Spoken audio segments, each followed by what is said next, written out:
Physics में सिर्फ number matter नहीं करते, लेकिन इसके साथ में डायरेक्शन भी मैटर करती है। स्केलर की बात करें तो वो सिर्फ साइज आपको बताएगा, लेकिन जो वेक्टर है वो साइज के साथ साथ आपको दिशा भी बताता है। नमस्कार दोस्तों, मेरा नाम है नीरज उमाले और आप सभी का स्वागत है फ्यूके एजुकेशन के इस यूट्यूब चैनल पे। और हम पढ़ रहे हैं फिजिक्स को, 11th की फिजिक्स हिंदी मीडियम में। और इसमें हमने इससे पहले कुछ चैप्टर समझे हैं और आज जो हम चैप्टर समझने जा रहे हैं उसका नाम है समतल में गति, मोशन इन अ प्लेन। ये बहुत ही इंपॉर्टेंट टॉपिक, इंपॉर्टेंट चैप्टर है और इसके अंदर जो टॉपिक्स हैं वो बहुत ही इंपॉर्टेंट है, क्योंकि आने वाले टाइम में ये टॉपिक्स हमारी आगे की पढ़ाई का बेस होते हैं, इसलिए उसे बहुत बारीकी से हमें समझना बहुत जरूरी है। नाम तो है इसका समतल में गति, लेकिन हम इसमें सिर्फ समतल में गति को नहीं पढ़ेंगे, लेकिन इससे पहले हमें वेक्टर्स को समझना बहुत ज्यादा जरूरी है। ऐसे देखा जाए जो सदिश और अदिश राशियां हैं ये मैथ्स का एक पार्ट है, लेकिन इस चैप्टर में हम फिजिक्स में इसे पढ़ रहे हैं क्योंकि फिजिक्स को समझने के लिए वेक्टर्स को समझना बहुत ज्यादा जरूरी है, क्योंकि आगे जाकर के हर चीज हम वेक्टर्स के फॉर्म में देखेंगे। तो आज हमें एक एक टॉपिक को बहुत ध्यान से समझते चलना है। तो अभी और अधिक देरी नहीं करते हुए हम शुरू करते हैं आज के इस अध्याय को, इस चैप्टर को, समतल में गति।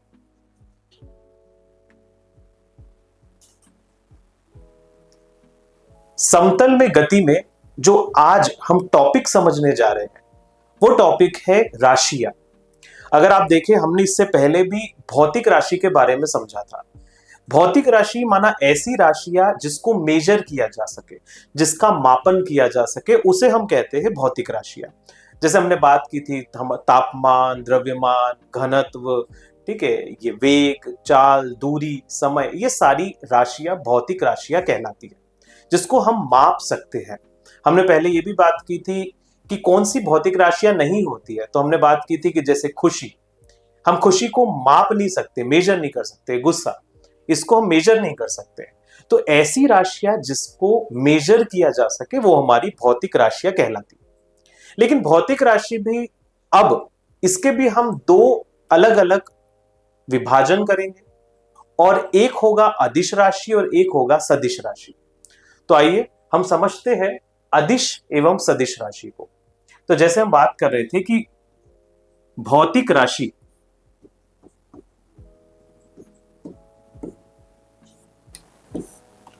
भौतिक राशि दो भाग में डिवाइडेड है। एक है अदिश और दूसरा है सदिश।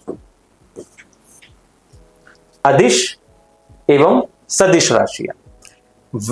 अदिश माना इंग्लिश में कहेंगे स्केलर क्वांटिटी, और सदिश माना इंग्लिश में हम कहेंगे इसे वेक्टर क्वांटिटी। तो जैसा कि इसकी नाम है, तो नाम में ही हम इसकी परिभाषा को देख सकते हैं कि अदिश राशियां माना वो राशियां जिसमें दिशा नहीं है। अ प्लस दिश, अ माना नहीं, दिशा, जिसके अंदर दिशा नहीं है। तो ऐसी राशियां जिसमें सिर्फ परिमाण होता है, सिर्फ मैग्नीट्यूड होता है, उन राशियों को हम कहते हैं अदिश राशि। और सदिश राशि जैसे इसके नाम में ही है, स प्लस दिश, दिशा के साथ।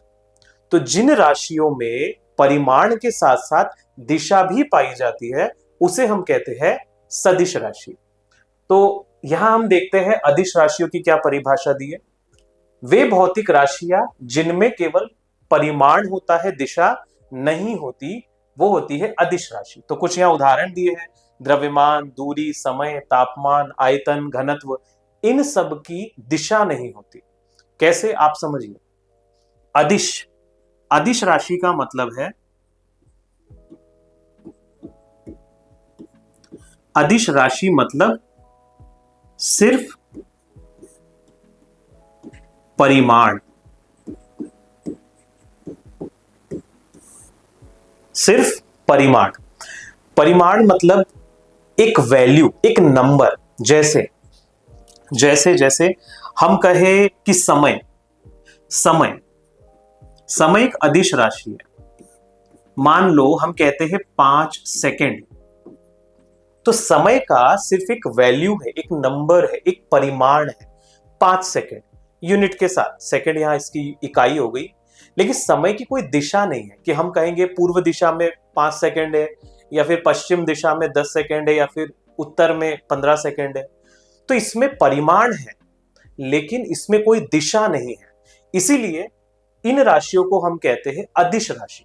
जैसे द्रव्यमान, द्रव्यमान का भी कोई दिशा नहीं है। दूरी, दूरी की कोई दिशा नहीं है। आप 50 किलोमीटर, 60 किलोमीटर, 70 किलोमीटर जितना चल रहे हैं तो दूरी की दिशा नहीं है, विस्थापन की दिशा होती है कि हम इस पॉइंट से इस पॉइंट तक विस्थापित हुए, तो वहां दिशा की बात आएगी। तो आपको समझ आ रही होगी बात कि ऐसी राशियां जिनमें दिशा नहीं है, सिर्फ परिमाण है, उन्हें हम कहते हैं अदिश राशि। अदिश राशियों को जोड़ना, घटाना, गुणा व भाग करना सामान्य गणित के नियमों द्वारा किया जाता है। हाँ, अदिश राशियां क्योंकि इसमें सिर्फ एक नंबर है, तो हम इनका गुणा जो भी करते हैं, हम इसमें जो हमारे मैथमेटिकल ऑपरेशंस को जो हम परफॉर्म करते हैं, तो वो सब जो हम अभी तक पढ़ते आए हैं स्कूल में, उसी विधि से हम इसमें करते हैं। ठीक है, तो ये है अदिश राशियां। सदिश राशियां, सदिश राशियां परिभाषा इसकी वे भौतिक राशियां जिनमें परिमाण के साथ साथ दिशा भी होती है। सिर्फ परिमाण नहीं है लेकिन उसके साथ में दिशा भी है। मैं उदाहरण देता हूं, जैसे वेग, संवेग, विस्थापन, बल, त्वरण, धारा घनत्व, इन सब में दिशा भी है। कैसे? अगर हम बल को लेके चले, सपोज एक बॉक्स है और इसके ऊपर 20 न्यूटन का बल लगाया गया। मान लो एक बॉक्स है, उस पे हम 20 न्यूटन का बल लगा रहे, तो 20 न्यूटन क्या हो गया? 20 न्यूटन हो गया परिमाण, और जिस दिशा में बल लगाया जा रहा है, जिस दिशा में बल लगाया जा रहा है वो हो गई उसकी दिशा। तो बल सिर्फ परिमाण नहीं होता लेकिन उसकी दिशा होती है, कहीं पूर्व में, कहीं पश्चिम में, कहीं उत्तर में, कहीं दक्षिण में, जो भी फोर्स लगेगा वो किसी दिशा में ही लगाया जाता है ना। तो इसीलिए बताया कि ऐसी क्वांटिटीज जिनके में परिमाण के साथ साथ दिशा भी होती है, उसे हम कहते हैं वेक्टर क्वांटिटी या फिर सदिश राशियां जो कि दिशा के साथ है। वेग, संवेग, ये सब उदाहरण। सपोज आप देखिए, मान लो आपको कहा गया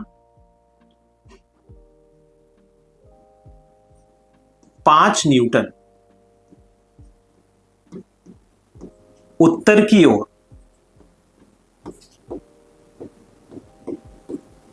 तो इसमें क्या हो गया? ये जो 5 न्यूटन है ये हो गया आपका परिमाण,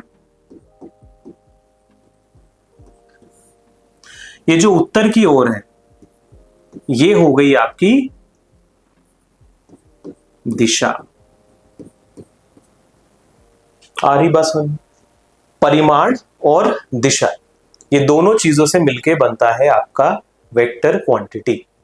ठीक है, जैसे अगर हम बात करें यहां पे विस्थापन की, तो मैं यहां पे आपको बताता हूं। विस्थापन, मान लो आपका विस्थापन 5 किलोमीटर उत्तर की ओर है,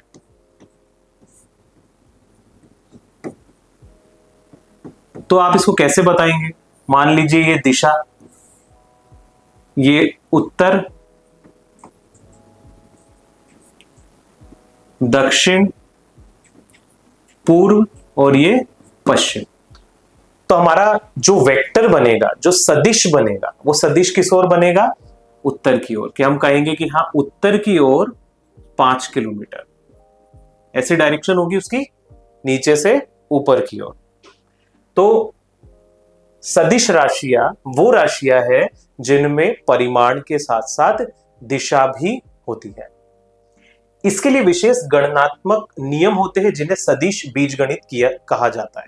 तो अदिश राशियों में जो भी हमारे मैथमेटिक्स को हम परफॉर्म कर रहे थे वहां पे, तो अगर आप देखेंगे तो जो भी ऑपरेशन जोड़ना, घटाना, गुणा, भाग हम अदिश राशि में कर रहे थे, वो किस तरीके से कर रहे थे? वो जो हम पुराने नियम फॉलो करते आए हैं स्कूल में, उसी को फॉलो करते हुए। लेकिन सदिश राशियों में ऐसे नहीं होता है। इनका अपना एक सिस्टम है, इनका अपना एक बीजगणित है, जिसको हम आगे चल के देखेंगे कि आखिर इनको जोड़ा कैसे जाता है, इनको घटाया कैसे जाता है, इनका गुणन कैसे होता है। ये सारी चीजों को हम आगे के टॉपिक में समझेंगे। सदिश राशियों को तीर के चिन्ह से दर्शाया जाता है। यह तीर सदिश के ऊपर लगाया जाता है। मान लीजिए कैसे रिप्रेजेंट करेंगे इसको हम, आप देख लीजिए। इसको हम रिप्रेजेंट करेंगे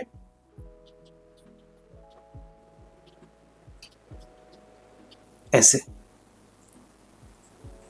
ठीक है। ये एरो है, इसमें आप देखोगे इसमें एरो दिख रहा है आपको, तो ये एरो है, ये प्रॉपर एरो। तो ये सदिश को रिप्रेजेंट करने का तरीका है।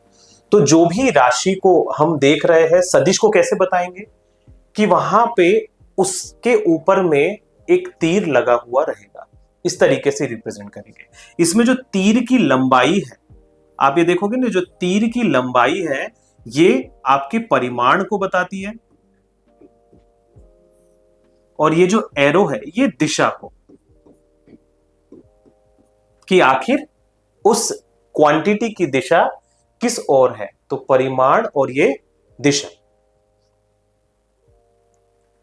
तीर की विशेषताएं, लंबाई दर्शाती है सदिश का परिमाण, जो मैंने बताया। तीर की दिशा, नोक दर्शाती है सदिश की दिशा।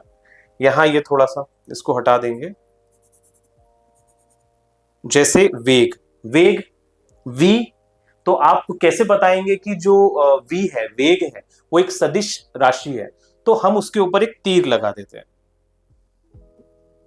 यहां पे भी ये a त्वरण, नेचुरली जब वेग की अपनी दिशा है, त्वरण की भी दिशा होती है। तो त्वरण एक वेक्टर क्वांटिटी है, इसके ऊपर भी तीर लगा देते हैं। बल, मैंने आपको बल को समझाया कि बल हमेशा किसी दिशा में ही लगाया जाता है, तो बल इसके ऊपर होता है एरो, इस तरीके से। तो जब भी किसी सदिश राशि को आप दर्शाएंगे तो सदिश राशि एक एरो से रिप्रेजेंट की जाती है। यहां पे कुछ उदाहरण दिए हैं सदिश राशियों को लिखना और एकांक सदिश के बारे में। क्या होता है, जैसे ये कुछ आपको लॉज ऑफ मोशन यहां पे आपको लिख के दिए हैं। v बराबर से u प्लस at, सदिश रूप में उसे किस तरीके से लिखा है हमने, v वेक्टर है तो उसके ऊपर तीर लगाया, फिर u के ऊपर लगाया, a के ऊपर लगाया, t के ऊपर नहीं लगाया, क्योंकि जो t है, आपका t है, ये एक अदिश राशि है। तो v बराबर से u प्लस at। फिर इसके बाद अगर हम देखें सदिश रूप में, दूसरा जो लॉ ऑफ मोशन है, s is equal to ut plus half at square. इसमें भी आप देखो हमने s के ऊपर लगाया। s क्या होगा, हमारा विस्थापन है ना, वो उसको रिप्रेजेंट कर रहा है। u आपकी वेलोसिटी, वेग, उसके ऊपर भी तीर लगाए, t के ऊपर नहीं लगाया, यहां त्वरण के ऊपर लगाया, t को छोड़ दिया, क्योंकि मैंने जैसे बताया समय एक अदिश राशि है, इसलिए उसके ऊपर हम कोई तीर से उसे रिप्रेजेंट नहीं करते। यहां पता है जो राशियां सदिश होती है उनके ऊपर तीर लगाया जाता है।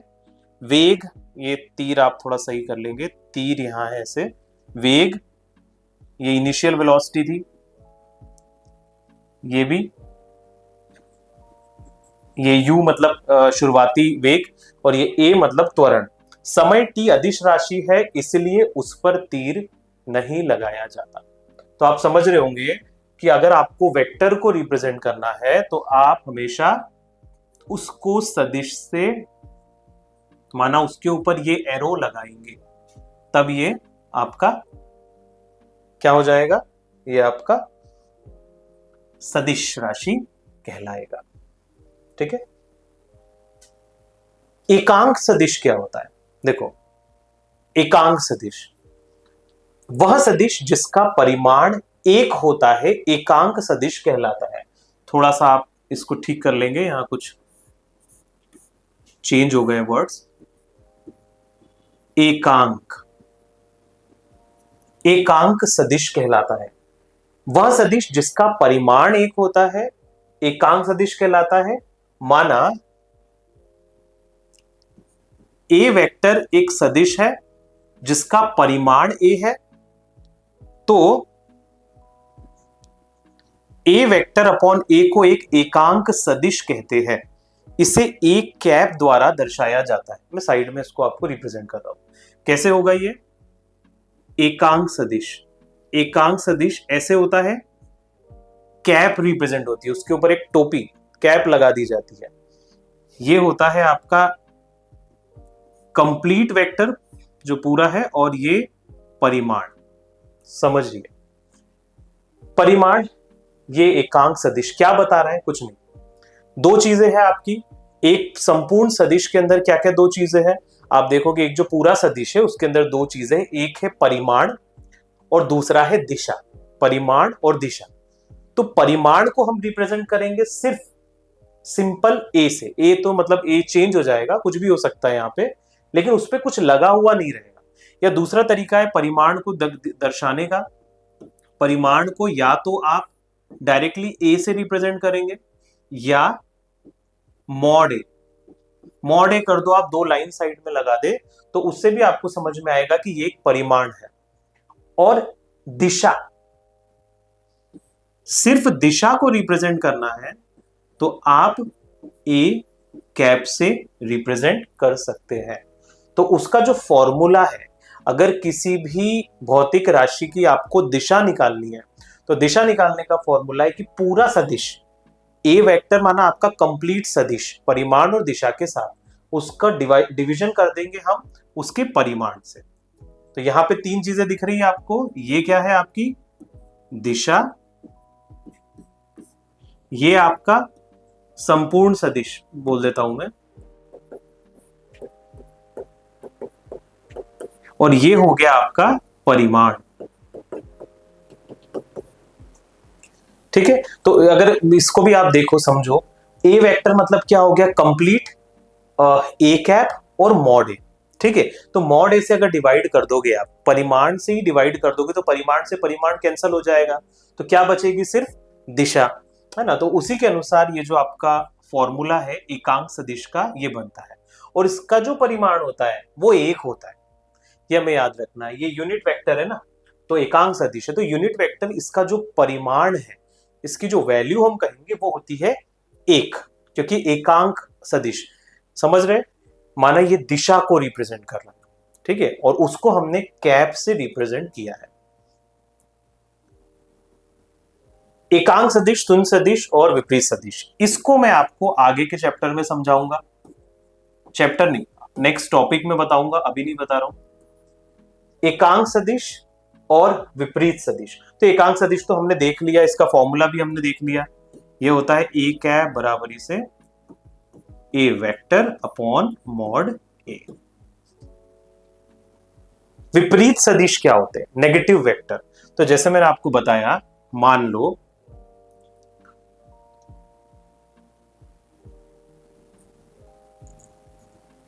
ठीक, मान लो ये आपका एक वेक्टर है, ठीक है, और ये भी एक वेक्टर। अगर आप ध्यान से देखो तो जो दोनों वेक्टर है, इसका जो नाम है हम नाम दे देते हैं, इसका जो नाम है ये दे दो आप ए वेक्टर, और इसका दे दो बी वेक्टर।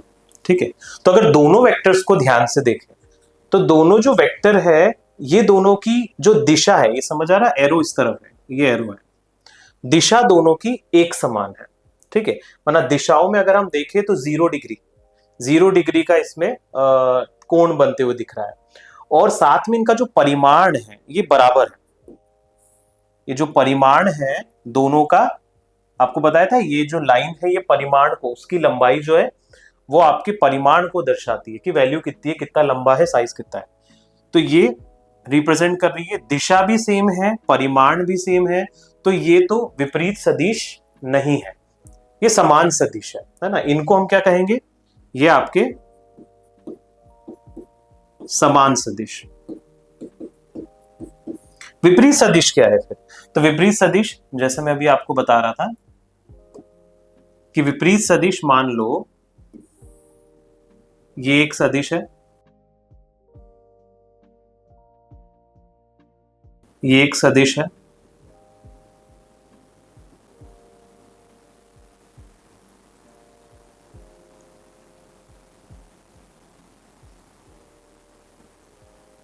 ठीक है, इसमें मान लो इसकी जो दिशा है वो ये है, ठीक है, और इसकी दिशा इधर ले लो, ये हटा दो, इसको कुछ नहीं मानो, ये सिर्फ एक लाइन है, इसकी दिशा इस तरफ है और इसकी दिशा इस तरफ है। तो दोनों का अगर परिमाण हम देखें, परिमाण इनका सेम है, परिमाण क्या है, बराबर है,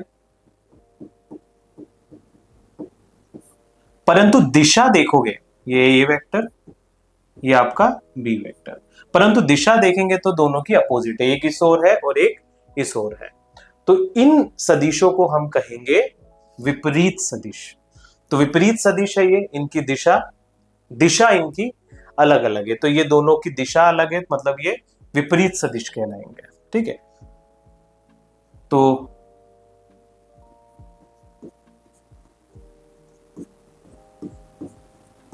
ऐसे हम इसको रिप्रेजेंट करते हैं क्योंकि इनकी दिशा विपरीत है।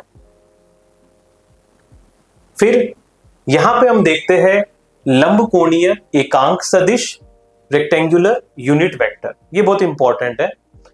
लंबकोणीय अक्षों एक्स वाई तथा जेड के अनुदिश एकांक, ये एकांक मान के चलेंगे आप, है ना, ये थोड़ा यहाँ पे फॉन्ट चेंज हो गया, ये एकांक है,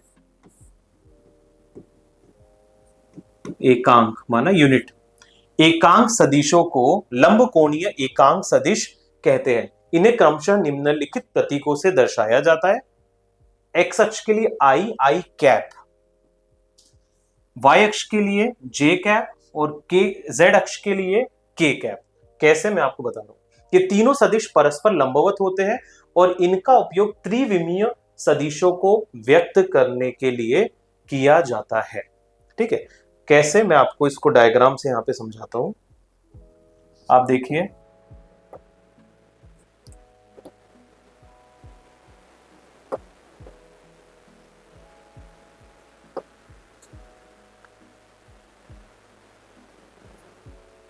ठीक है, ये आप जानते हैं हमारी 3 एक्सेस होती है, इसके बारे में हम पहले भी देख चुके हैं।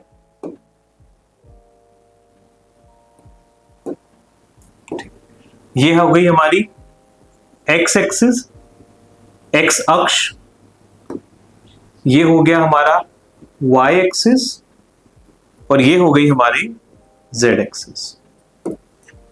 तो इसमें ये बताया गया आपको कि एक्स अक्ष के लिए आई, वाई अक्ष के लिए जे और जेड अक्ष के लिए के कैप, जो एकांक सदिश है, उन्हें इन सभी अक्षों पे किस तरीके से दर्शाया जाएगा। तो जो आपका एक्स एक्सिस है, एक्स एक्सिस आप रिप्रेजेंट करेंगे आई कैप से, माना जब एकांक सदिश की बात आ रही है तो हम इसे आई कैप से रिप्रेजेंट करेंगे।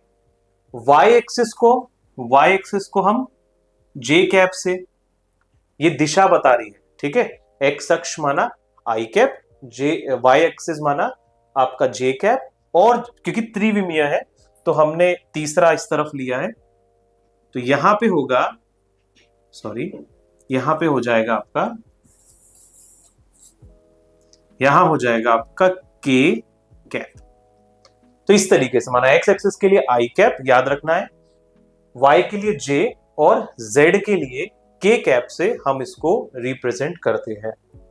फिर इसमें क्या बताया गया कि हाँ, ये तीनों सदिश परस्पर लंबवत होते हैं और इनका उपयोग त्रिविमीय उसके लिए हम करते हैं। तो यहां देखोगे सब लंबवत है, ये दोनों भी 90 का एंगल बना रहे हैं एक दूसरे से, ये दोनों जो है, ये दोनों, ये भी 90 का एंगल बना रहे हैं, और ये दोनों, ये भी 90 का, 3D है, ये दो और एक सामने।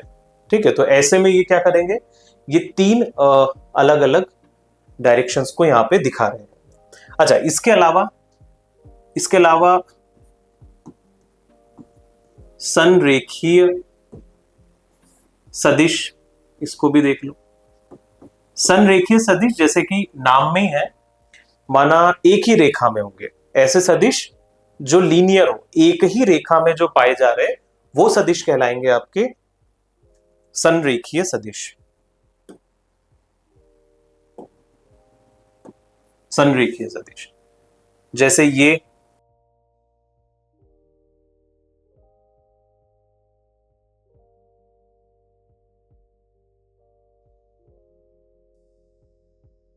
ये क्या है?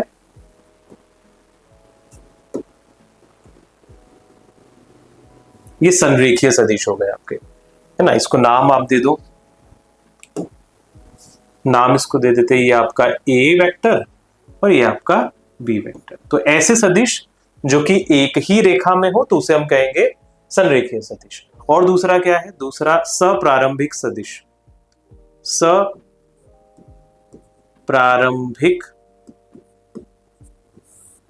सदिश। तो सप्रारंभिक सदिश ये क्या होते हैं? जैसे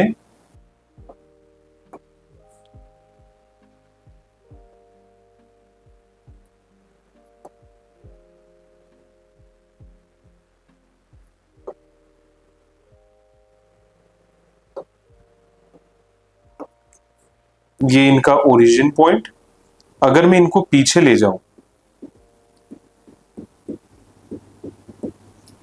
तो ये x y z। तो जहां पीछे ले जाने पे जो ओरिजिन पॉइंट है, जहां पे तीनों मिलते हुए नजर आ रहे हैं, इनकी पूछ, उसको हम कहेंगे सप्रारंभिक सदिश। ठीक है। इसके बाद एक बड़ी इंपॉर्टेंट चीज है, किसी भौतिक राशि के सदिश होने के लिए उसमें परिमाण के साथ साथ दिशा भी होनी चाहिए। ये तो हम अभी तक समझते आए। लेकिन तीसरा इसका नियम है कि वह राशि सदिश नियमों का पालन भी करती हो। सदिश नियमों का कुछ पालन भी करती हो। सदिश नियम है, कुछ नियम है जिसके अंतर्गत ही हम मानेंगे कि वो सदिश राशि है। जैसे यहां पे आपको बताता हूं, कोई सदिश राशि है, कोई सदिश राशि है, तो सदिश होने के कुछ नियम, एक उसका परिमाण होना चाहिए, दूसरा उसकी दिशा होना जरूरी है, और तीसरा सदिश योग के नियमों का पालन होना चाहिए।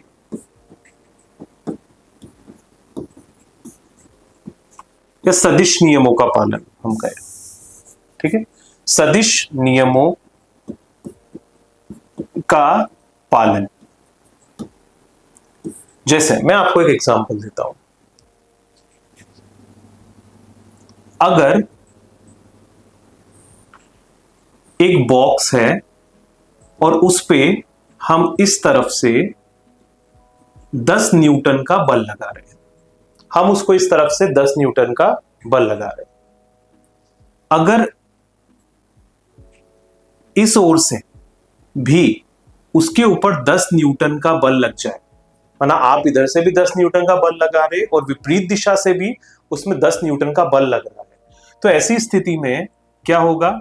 जो नेट फोर्स है वो हमारा कितना हो जाएगा? 0। उस वस्तु में कोई विस्थापन नहीं होगा। ठीक है, तो ये हमारे वेक्टर एडिशन का ये नियम है कि अगर विपरीत दिशा में समान फोर्स लग रहा है तो उन दोनों का जो ओवरऑल जोड़ होगा वो होगा 0। ठीक है, लेकिन तो इसीलिए हमने कहा कि जो बल है, बल क्या है? बल एक सदिश राशि है,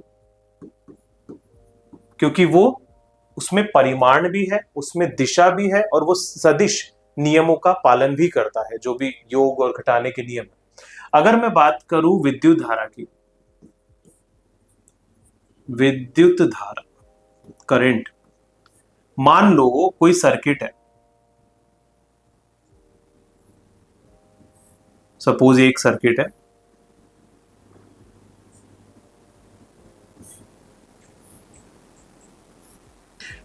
यहां से ये यहां पे सपोज कुछ भी लाइट लगा हुआ है,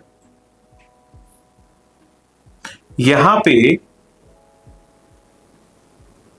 20 एम्पियर की धारा प्रवाहित हो रही है।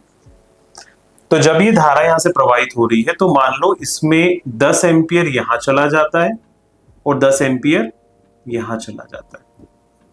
देखा जाए तो जो विद्युत धारा होती है उसमें परिमाण भी है, हम कहेंगे कि 20 एम्पियर 20 एम्पियर उसका क्या हो गया, परिमाण हो गया। उसकी दिशा भी है ना, कि वो लेफ्ट डायरेक्शन में जा रहा है, राइट डायरेक्शन, वो फला इस ओर आ रहा है या विपरीत दिशा में आ रहा है। तो धारा के साथ दिशा भी जुड़ी है। देखा जाए तो परिमाण भी है, दिशा भी है, दोनों चीज है। लेकिन अगर आप ध्यान से देखो कि यहां जब धारा दो भाग में डिवाइड हुई, ठीक है, आप करंट डिवीजन रूल को देखेंगे अगर, तो उसमें ये बात आती है कि कैसे जब धारा एक पॉइंट से अलग अलग जगह डिवाइड हुई, तो 10 एम्पियर दोनों को कैंसल आउट नहीं करता है। इन दोनों को जोड़ दिया जाए तो 20 एम्पियर की धारा में प्राप्त होती है। लेकिन अगर हम सदिश नियमों की बात करें कि दो विपरीत दिशा में अगर आपकी राशि की जो दिशा है अगर वो विपरीत दिशा में है, तो विपरीत दिशा में, और अगर उनका परिमाण बराबर है तो वो 0 हो जाती है। लेकिन यहां पे अगर आप देखोगे तो दोनों 0 नहीं हो रही है, माना सदिश नियमों के पालन वो नहीं कर रही है। इसलिए हम कहेंगे कि ये धारा जो है, विद्युत धारा, वो एक अदिश राशि है, वो सदिश नहीं है। देखने में लगेगा लेकिन वो सदिश राशि नहीं। यहाँ कुछ एग्जाम्पल दिए हैं हमारे अदिश और सदिश राशियों को बताने के लिए। तो जब कोई खिलाड़ी गेंद को क्षैतिज से अगर 45 डिग्री के झुकाव पर फेंकता है तो गेंद अधिकतम दूरी पर जाती है। जब दो सदिश परस्पर लंबवत होते हैं तो उस दिशा में दो अन्य सदिशों का अदिश गुणनफल 0 होता है, और जब दो सदिश परस्पर समांतर होते हैं अर्थात उनके बीच कोण 0 डिग्री या 180 डिग्री होता है, तो उस दशा में दो सदिशों का अदिश गुणनफल अधिकतम होता है। ये जो पॉइंट्स है ये हम आगे के टॉपिक्स में अभी समझेंगे, इसको मैं यहीं पे अभी छोड़ दे रहा हूं। तो हमारा सदिश और अदिश राशि को जो समझने का जो पहला टॉपिक था इस चैप्टर का, वो यहीं पर समाप्त होता है। तो याद रखो, जब डायरेक्शन हो तब वेक्टर है, लेकिन यदि सिर्फ परिमाण हो तो वो होगा स्केलर। तो है ना simple. So thank you so much इस वीडियो को देखने के लिए, और आप सभी फ्यूके एजुकेशन के इस यूट्यूब चैनल को लाइक, शेयर और सब्सक्राइब करना ना भूलें। साथ ही साथ ऐसे ही डीप कंसेप्ट्स को समझने के लिए आज ही प्ले स्टोर में जाकर के आप फ्यूके एजुकेशन की एप्लीकेशन को डाउनलोड जरूर करें। Thank you so much, bye bye.